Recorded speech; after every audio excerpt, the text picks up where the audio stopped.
waaw tabarakallah maa ngi nuyu bu baax a baax wala dem na ci sek ko ci yàlla wax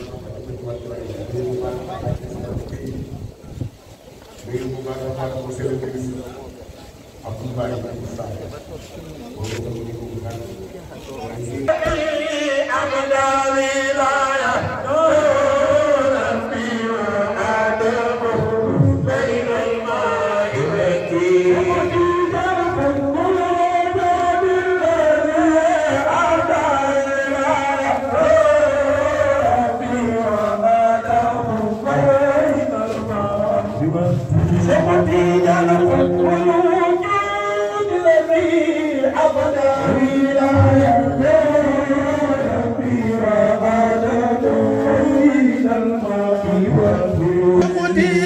بيت الولايات مصباح الظلام ومفتاح الكنوز